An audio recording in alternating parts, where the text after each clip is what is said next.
ka-KB. Kamusta naman kayo?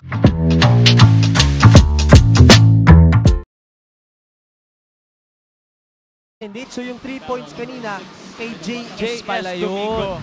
Hanggang parehas na parehas sila. Height, bitaw, laro, katawan. Ito si JS. Ito si JS na umi-step back pa. Yan lang nakakalito. Parang ano eh. Semerad Twins, hindi mo alam kung sino sila. JJ Domingo is wearing jersey number 7. Itong si JS Domingo is wearing jersey number 8. Copico 78 Best Recharge Moment. Brought to you by Copico 78. Copico's best latte ever. And look at JS Domingo, partner. Kakapasok lang yan. Second quarter, 6 points. 2 out of 2 from the 3-point line. And I'm sure ang pinaka-proud dito ay yung parents nitong kambal na to. Sino ba naman ang di matutuwa? Yung dalawang kambal. 20 seconds remaining in the first quarter. JJ Domingo, ginamit ang screen mula kay Lucho. JJ Domingo, using the right hand, humihingi pa ng foul. Ang ganda ng ginawa ni JJ. And Justin Domingo, leading the way mula kay Lucho. He's got 7 points, using to lead all scorers.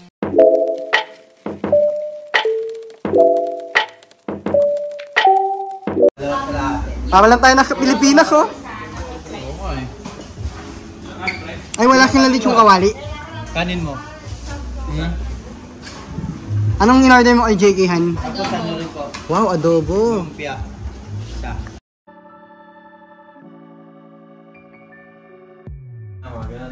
Ito, yan. Ito. Sa PBA Moto Club kasi may ano eh. May tanong eh. Yung anong kwentong Coach Yengyo mo eh, di ba? Ito naman, siyempre hindi nyo naman na inabot si Coach Yeng. Pero ikaw, ano ba yung mga kwentong parang may na-experience ka ba na parang Coach Yeng Giao? Sa akin kasi ako as a player, wala. Pero yung teammate ko noon, hindi ko makakalimutan. Meron. Saan sa FPU? FPU yan. FPU. Ayan, maganda yan. Ano yan? Summer League. Ang tawag dun sa move niya na yun, Voltes 5. Oo, time out. Ano yun? Parang nagka-turnover yung teammate ko na yun eh. Sabihin ko ngayon, wala yung coach, makakilala na nila ako sino. Yan ba yung nagpunit ng jersey? Iba pa? Iba ba? Okay. Ayun. Bulong mo na lang mamaya yan. Oo, bulong na natin. Basta, ano yun, nagka-turnover ng masama yung teammate ko na yun. During time out, dinibdiban, ang lakas. Rinig na rinig yung yung kalabog nung ng dibdib sa sa court eh. Pag ginanon siya, tapos minura-mura na. Yun ang para sa akin kasi team B pa ako noon. Tapos nakita ko yun, parang gulat ako noon. Pero sabihan nila, di ba, yung mga player dati, talagang pampatibay lang yun. Binalik pa naman siya eh. Ano maganda doon, binalik ka pa para makabawi. Si na ba? Si Coach H ba yan? Oo, Coach H. Oy, hindi nyo nakalimutan yung pasalamatan. Oo. Yan nag-discover sa amin sa FPU nun. Oo. Hindi, sabihin natin pa. Magpasalamat tayo sa kanya bago si Coach Mike, yan ang kumuha sa inyo eh. Coach Horacio, no? Coach Horacio Lim. Napakalaking utang na loob niyo dyan. Kuya Edsel Feliciano. Yan ang mga nag-discover din sa amin, no? Sa FEU. Walang ibang team na kumuha sa amin nun, kundi si Coach Horacio. So kinuha kayo nun, hindi pa kayo marunong talaga, di ba? Wala talaga. Pating kami nun, tapos pinag-1-on-1 lang kami. Tinignan lang kami, tapos sabi ni Coach. Free throw. 1-on-1 nga kayo, free throw. Sige, okay na, wala na. Ganun eh. Oo, ganun lang. Pero yung mga Pilipino, kasi nung time na nagsisimula sila, ako yung parang sumama sa kanila sa mga tryout. And itong dalawa, talagang hindi pa sila kukunin nun. Dahil si Coach Horacio ay Chinese. Chinese. May pamahiin siya na swerte ang kambal sa team. Kaya kinuha niya itong dalawa. Pero napagtsagaan, ayan, improve. Ayun. Ay, naging ka-teammate niyo sa nag-abot ba yung Terence? Hindi, no? Terence, team B kami nun, team B. Team B kami. Oo, Terence. Terence mo kami, no? Yun yung Yun yung season ni Terence, gumawa siya na 64. 81 ata. 64, tsaka 81 points. High school. Ata, hindi ko lang pero nalaban nila, UPIS nun. Ako yung taga-video pa nun, nag-video ako nun. Ako yung nag-record ng laro na yun. Grabe, Ikaw, Jay, ano yung mo? Yung parang mga kwento mo sa coach na Ako madami, no? high school pa lang, no? Meron din ako diyan, experience ko din 'yan. Shoutout kay Coach Rasha, no. Yan. Ano 'yun, tune-up game lang 'yun. May dinrawing siya na play. Parang pang-ed ng ng second quarter going to halftime. Dinrawing niya binord niya yung play para sa akin. Tapos dapat gagamitin ko yung ball screen eh. Parang ball screen yun sa top of the key. Yan, ball screen action. Pero ang ginawa ko, pagkuha ko ng bola, sinalaksak ko. Pumasok naman. Pero nung nakita ko na si Coach Rasha, sasalubungin na ako. Umiwas na ako, lumayo na ako. Alam mo na ba? Oo, kasi alam ko na yung kamay niya naka-ready na. Pero kahit anong iwas ko, sinalubong pa rin ako. Pag salubong niya, dinibdiban ako. Oo, may yun. Sabi niya, matuto kang sumunod Sabi niya gano'n, di ba may play ako na ginawa sa'yo? Pero yung mga ganyang coach, kasi kaya gusto nilang gawin yun, or nagagawa nila yun. Diyan ka gagaling eh. Oo, may nakikita sila sa'yo na Potential. Potential. Kasi hindi ka naman nila didikdikin ng ganyan kung wala silang nakikita potential. Sabi nga ng ibang player mas kabahan ka pagka di ka na pinansin ng coach. Tama, pag di ka pinansin, delikado ka na yun, baka hindi ka na ma-line up nun. Kasi baka wala nang pakialam sa'yo. Hindi yung katulad ng pinapagalitan ka, sinasabihan ka, tinatama ka. Ibig sabihin, may pakialam yan sa'yo. Tama. Ayan. Tapos meron pa isa. Isa pa pala, ito, matindi rin. Yun ayun to, umiyak ako nito. Ayan, sa na ako nito, sa college na. Binild. Pero ito, hindi naman naging physical yung yung gawa. Lang, verbally. No? Yan, nasabihan ako ng nun, masakit na nun, nasalita nun. After ng game. Basta sinabihan ako, alam mo, sana magaling ka. Magaling ka eh. Kaso ang bobo mo. Oo, naalala ko kasi yun. Kaso ang bobo mo eh. Rookie year mo, hindi? Hindi. Rookie yan. Ilala ko na yan. Oo, yung coach naman yun talaga. Yun? Magaling talaga yun. Magaling yung coach na yan din. Magaling yun. Ano yan? Yun? Yun ang nakaramdam ng Kwentong Yengyaw. Yan. Naranasan yan. Kasi kung rin syempre, pero yun, successful coach yun. Magaling yan. Isa yan sa mga naging reason kung bakit yung binild ngayon is nasa caliber ngayon. Yan yung batch nila yan. Umiyak ka nun, sabihan ka yan. Oo, after na pumunta ako ng ng CR nun, sa shower na ako. Para hindi halata, sinasabay ko sa shower yung iyak ko eh. Para Pero after naman doon, kinausap naman na ako. Kaya yun nga, dun nga. Kaya daw niya pinupush kasi nga may potential eh. Nasasayangan si coach noon, sabi niya na ayaw niyang masayang. Hindi na natin babanggitin yung coach. Pero mag-thank you na lang kayo doon sa Atin ba, sa linya natin, meron pa rin mga may mga naninigaw din ba, parang coach? Eto, may experience ka na pero nasigaw ka na ba sa linya? Nung bago pa lang ako, hindi naman maiwasan yan eh. Parang normal na rin dito kasi maingay yung environment. Kaya kailangan sumigaw ng mga line leader para marinig mo yung sinasabi nila. Yun. Ito dati nasigawan dito pero siya na naninigaw. Oo, ngayon siya na naninigaw. Kasi may maingay. Maingay. Si Kuya Jay, marami na sigaw si Kuya Jay. Ito, bigyan nyo naman ng tip or yung kahit maikling advice lang. Yung mga ibang nag-a-aspire din na iba ang career ngayon pero gusto din nilang itry o sumubok sa career ng butchery. Ikaw, ano ba kung pwede mo ibigay na advice? Lang, syempre, una, alamin nyo muna yung handa mo na kayo sa papasukin yung trabaho kasi di biro dito. Pangalawa, syempre, tiwala kayo kay Lord. Yan. Dapat nga una yun, tiwala kay Lord sa proseso. Hintay lang, patient, tapos seryosohin nyo yung pinapasok nyo. Training, pala, pagkuha na experience, kailangan ito kayo. Tutuloy yan, makukuha at makukuha niya. Ayun. OJ. Advice lang, una-una, kailangan yun dapat alam nyo rin, kasi pagka butcher ka, hindi porke butcher ka na sa Pinas. Talagang maayos na, magaling na gano'n.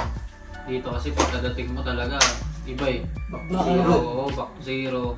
Ganyan. So, mabuti yung may idea na kayo sa mga gagawin. Ganyan.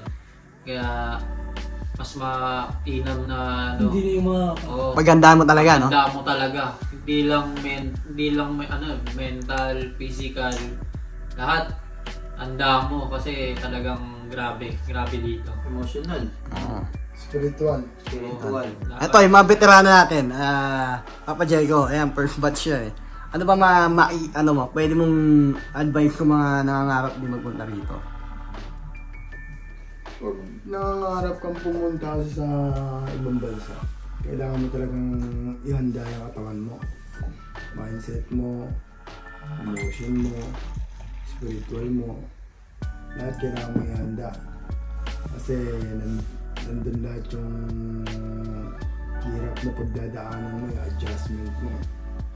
Tapos pag OFW kasi, mahirap. Sabi ko nga kanina, wala naman nag-umpisa ng mayaman na hindi naghirap eh.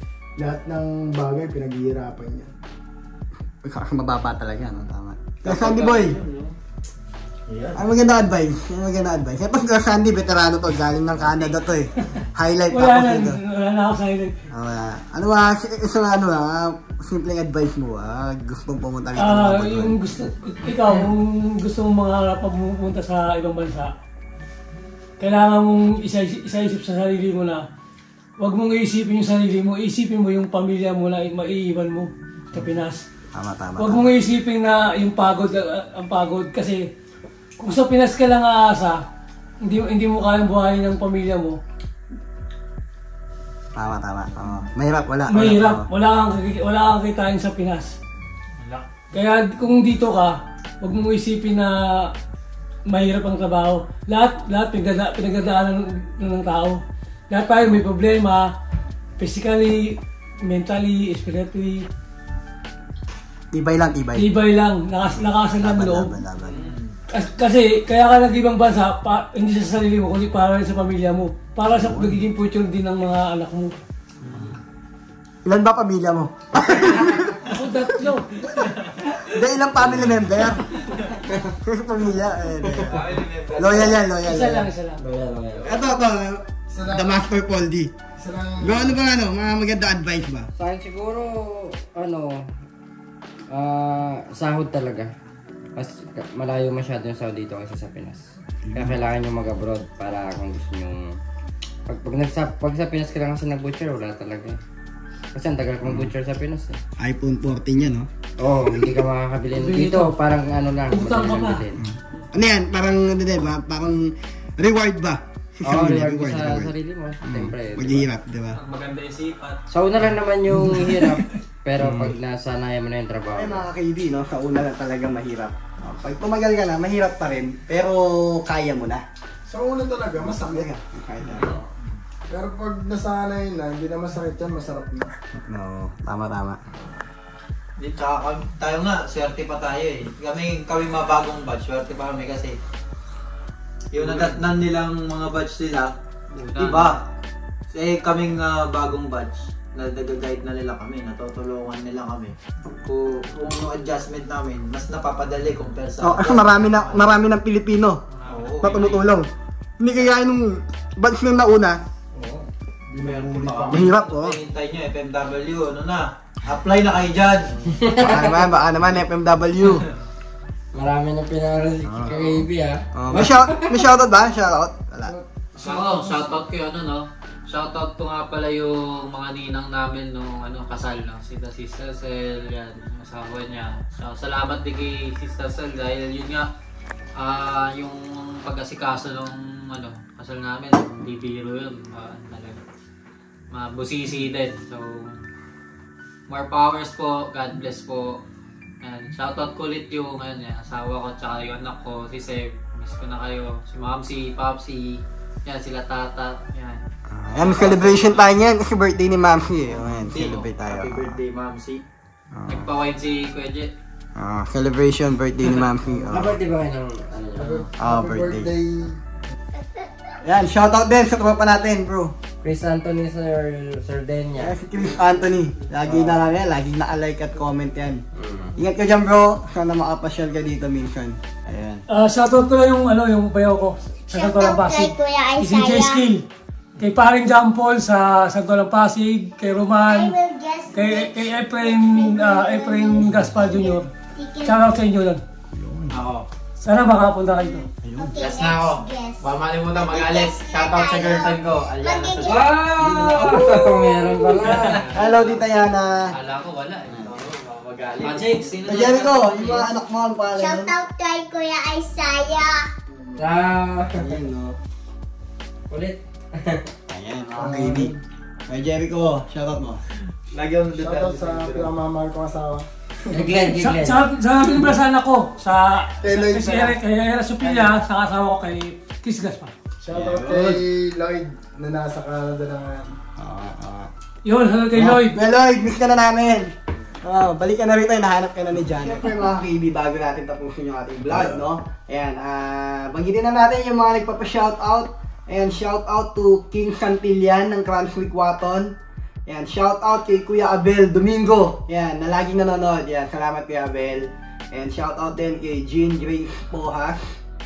And Sumangyay Pam TV na nagre-review na ng IELTS niya. Ayan, papunta na rin yan dito sa UK. Ayan, God bless sa IELTS mo. Shoutout din kay Stephen Aliermo, Jeffy Barasca, at kay Tita Remedios Oanes na mother ni Peter Oanes na kabats na kambal. Ayan, nanonood pala siya. Ayan, hello po Tita Remedios. Ayan, and shoutout sa RGD Tactics. Ayan, kay Sir Rocky, yung August batch. Ayan, na nagka-training sa kanya ngayon. Nandyan din yung Master Butcher, nakakaalis lang daw, na nasa New Zealand na. Si Kuya John Paul. Ayan, ingat ka dyan sa New Zealand, Kuya John Paul. And shout out sa mga tinuturuan ni Sir Rocky dyan ngayon sa RGD Tactics, si JR, Jason, Allen, at may kambal din, Kerwin at Kenneth. Ayan, shout out din.